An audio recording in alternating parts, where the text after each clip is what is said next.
And so they're very much looking at separate professional lives. There's some commentary around the fact that there may be some upset in their marriage as well. But at this stage, it's just looking like they are very much following different paths. Meghan, of course, is involved with American Riviera Orchard. I'm thrilled, as you are, I'm sure, that Netflix has renewed Harry and Meghan's deal. Well, supposedly, but it's maybe just a Meghan deal. Oh, a Meghan deal. Well, that makes it much better not.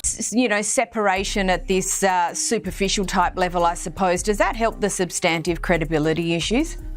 Well, I think it can't hurt in a way, Caro, because brand Sussex as a going concern together clearly is in its death throes. Meghan, you might have heard lots of rumours swirling about the couple, especially over the weekend, that their relationship is on the rocks. It's been suggested the couple are taking some time apart. Sussex are reportedly on a trial separation after months of fighting. Sources close to the pair say the time apart is in the hope of rebuilding their bond after recent humiliation and deals falling through with Spotify. They went over to America. They were going to be a power couple. They were going to be the next Michelle and Barack Obama, or the next George and Amal Clooney, and that has not worked out for them. Some other famous people in the USA, Meghan Markle and, of course, her husband, the Ginger. What do you make of reports in Vanity Fair that Meghan's PR team have reportedly spruiked a potential book about her life post-divorce from Prince Harry, which is a bit awkward since the couple haven't even split up? How could it not? I'm reading in these papers, you know, Prince Harry and Meghan Markle, they've split, you know, they're taking time apart, they've been humiliated and broken by their failures, and, you know, this story was everywhere. It was in the US, it was in Britain, it was here, it was in India, it was Pakistan. I mean, everywhere. To have Radar Online come on the scene and say that they are taking a trial separation, it just seems that like there are too many separate outlets coming out and saying very similar stories. And so they're very much looking at separate professional lives. There's some commentary around the fact that there may be some upset in their marriage as well. But at this stage, it's just looking like they are very much following different paths. Meghan, of course, is involved with American Riviera Orchard, her jams and preserves and dog biscuits, and of course the cooking show that's going to accompany that. Harry's moving back to the things that really meant a lot to him in the past. So what Radar is saying is that they are taking a temporary time apart just so that Harry can try to find... Harry does not like the chaos of Los Angeles. Harry does not like the pursuits of Hollywood. Prince Harry's show was cancelled mid-filming after Meghan storms offset. Netflix executives saw this and said, "We've dealt with Tiger King, but this is where we draw the line." And folks, when I tell you what happened behind those cameras, you're going to understand why even Netflix said, "Nah, we're good faster than you can say royal drama." So, Prince Harry, our ginger prince who traded his crown for a camera crew, is trying to film his latest Netflix masterpiece. You know, because apparently leaving the royal family wasn't dramatic enough. Now he needs to document every single moment of his post-palace life. The man went from God Save the Queen to God Save My Netflix deal really quick, didn't he? But here's where it gets juicy, and trust me, this is better than any reality show you've ever binge-watched. Prince Harry and Meghan saying they're stepping back from royal duties. "We intend to step back as senior members of the royal family and work to become financially independent." The production team thought they were filming a heartwarming documentary about Harry's new life in California. You know, something wholesome. Maybe him learning to make his own tea, figuring out how American grocery stores work, or discovering that you actually have to tip people here. A sweet, innocent content that would make the royal family go, look at our Harry adapting. But no, what they got instead was a masterclass in how to turn a simple filming day into a nuclear meltdown that would make Chernobyl look like a minor inconvenience. And you want to know what started this whole mess? Brace yourself for this one, because it's so ridiculous you'll think I'm making it up. Someone on the crew, and I'm talking about a 22-year-old intern who probably makes minimum wage and lives on ramen noodles, had the absolute audacity to ask Meghan if she wanted regular coffee or decaf. Decaf. Can you believe it? The intern asked the Duchess of Sussex if she wanted decaf coffee, and apparently, that was the beginning of the end of this entire production. Now, before you start thinking that's not so bad, let me paint you the full picture of what happened next. I'm not praying for a divorce. I mean, that is really cynical. Well, it is the talk in here, like in Los Angeles. The talk is that Netflix are staying cozy with Meghan in case things go south. Meghan, who probably hasn't had regular coffee since she was briefed on royal protocol, looked at this poor intern like they just asked her if she wanted to renounce her American citizenship and move back to England. The silence in that room was so thick, you could cut it with a butter knife. No, scratch that. With one of those fancy silver knives they probably had at their royal wedding that cost more than most people's cars. The intern, bless their heart, is standing there holding 2 coffee pots, probably wondering if they should start updating their resume or just fake their own death and move to a different country. Meanwhile, Harry is in the background doing that thing he does. You know, that awkward smile-grimace combo he perfected during all those years of royal walkabouts, where he had to pretend he was excited to open another library. But here's where the story takes a turn that nobody, and I mean nobody, saw coming. Meghan doesn't just say, regular coffee, please, like a normal human being. Oh no, that would be too simple, too easy, too commoner-like.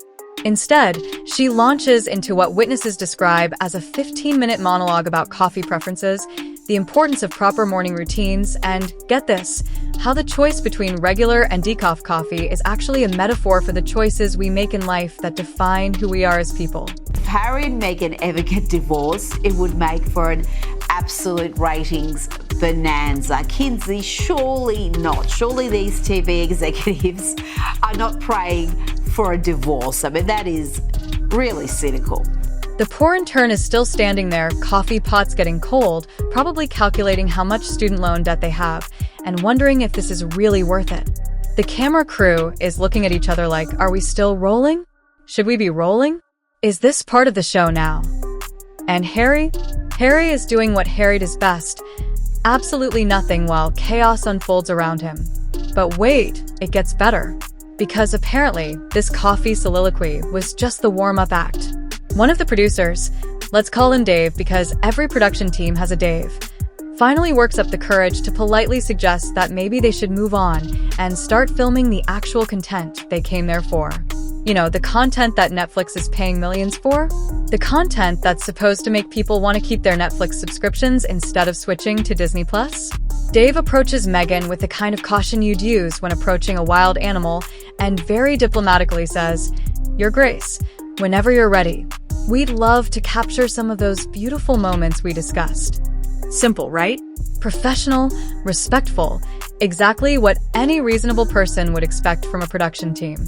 And that's when Meghan dropped the bomb that would make Hiroshima look like a firecracker. All the commercial deals, and of course that hasn't actually happened. It's been quite the opposite. So they have to try a different tact, and possibly going their separate ways in a professional sense is the best way to do this. She turns to Dave, this poor man who probably has a mortgage and kids to feed, and says, Are you telling me how to do my job? Now, Dave is confused because technically, acting and being on camera is part of her job in this situation, but he's not about to argue with someone who has the power to end his career with one phone call to the right people. But Meghan wasn't done. Oh no, she was just getting started. She starts talking about how she's been in the entertainment industry longer than most people on that set, which, to be fair, is probably true, but also not really the point. She mentions her time on Suits, her experience with Hollywood, and how she doesn't need anyone telling her about cameras and production. Meanwhile, Harry is standing in the corner like a mannequin in a store window, present but not really contributing anything meaningful to the situation. You know that feeling when you're at a restaurant and the couple at the next table starts fighting and you just want to disappear? That was Harry's entire existence in that moment. But here's where things go from awkward to absolutely unhinged. Meghan decides that this coffee/filming situation is actually part of a larger conspiracy against her. Not kidding, she starts connecting dots that don't exist, talking about how this is just like the British media, how people are always trying to control her narrative, and how she's not going to stand for it anymore. The intern with the coffee pots has now set them down and is slowly backing toward the exit like they're in a horror movie and just realized they're about to be the first victim. Smart kid, honestly. Probably going to go far in life with those survival instincts. Dave is trying to do damage control, explaining that there's no conspiracy. They just want to make a good show, and everyone here respects her and Harry immensely. But you know what they say about trying to reason with someone who's already made up their mind. It's like trying to teach a fish to ride a bicycle while the fish is angry at you for suggesting bicycles in the first place. And then, just when you think this situation couldn't possibly get any more ridiculous, Harry finally speaks up. Our prince, our ginger hero, our man who gave up everything for love, finally decides to contribute to this conversation. And what does he say? What words of wisdom does he offer to defuse this incredibly tense situation? A break. This man suggests taking a break like they've been filming for hours instead of dealing with a coffee-induced meltdown that's been going on for 20 minutes. It's like suggesting people should consider wearing seatbelts while the car is already wrapped around a tree. But Meghan hears break and interprets it as retreat, which in her mind confirms that this whole thing was indeed a setup designed to make her look bad. She starts pacing around the room. And keep in mind, this is supposed to be their comfortable California home, their safe space, their sanctuary from the mean old world. She's gesturing wildly, talking about respect and professionalism, and how she's been nothing but accommodating this entire time. The camera crew is frozen because they don't know if they should be filming this. Is this part of the documentary now? Is this behind-the-scenes content? Are they about to capture something that's going to end up on TMZ instead of Netflix?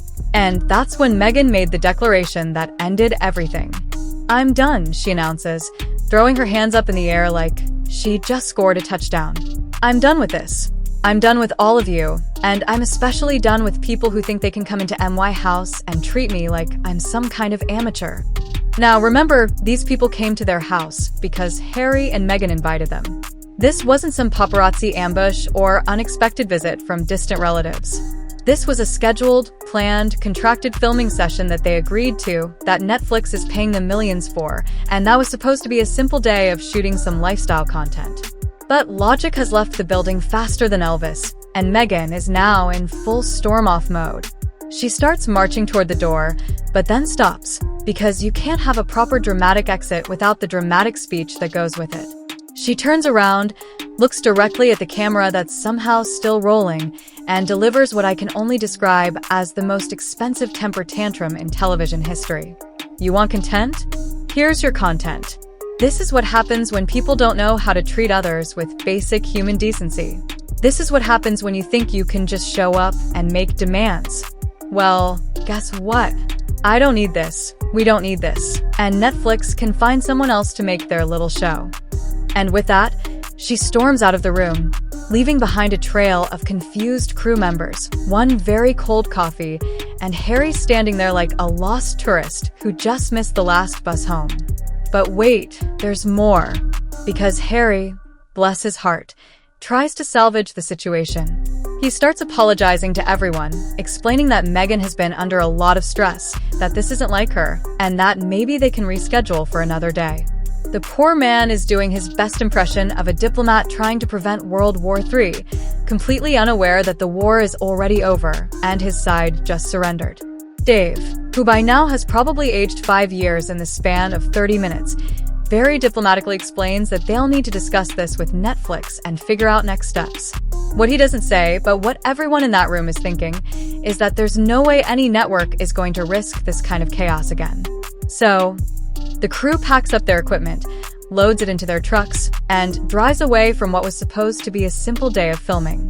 They leave behind Harry, who's probably wondering how a question about coffee preferences turned into the end of his Netflix career, and Meghan, who's probably already composing this strongly worded statement she's going to release about how she was mistreated by the production company. And Netflix?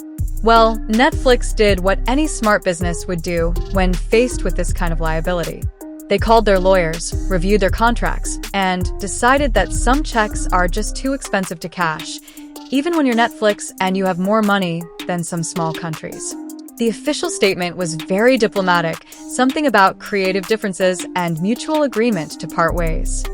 But industry insiders are telling a very different story, and that story involves words like unprofessional, impossible to work with, and never again. But here's the thing that gets me about this whole situation, and tell me if you agree with me on this. How do you go from being actual royalty to being too difficult for Netflix? Netflix, the company that gave US Tiger King and thought that was good content. They looked at this situation and said, nah, we're good. Even we have standards. I mean, think about it. These are the same people who greenlit a show about people falling in love without seeing each other, a documentary about a guy with tigers who might be a criminal, and more true crime shows than you can shake a stick at. But Prince Harry and Meghan's lifestyle content? Too risky. Too much drama. Will pass. And now Harry's left explaining to his neighbors why there are no more camera trucks in his driveway, why the catering companies stopped calling, and why his Netflix checks are about to stop coming. Meanwhile, Meghan is probably already working on her next project. Maybe a podcast about how the entertainment industry is broken, or a book about standing up for yourself in difficult situations. The best part of all this? The intern who started it all with a coffee question? They're probably going to end up with the best story at parties for the rest of their life. Oh, you think your job is stressful? Let me tell you about the time I accidentally ended a royal Netflix deal by asking about coffee preferences. So there you have it, folks. That's how you go from your Royal Highness to your unemployment check in less time than it takes to brew a pot of coffee.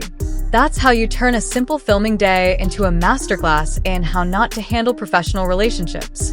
And that's how you prove that sometimes the most expensive thing you can buy is your own pride. Makes you wonder what other Netflix deals have ended over equally ridiculous situations, doesn't it? Because if this is what happens when someone asks about coffee, I can't even imagine what goes down when someone suggests script changes or asks about lunch preferences.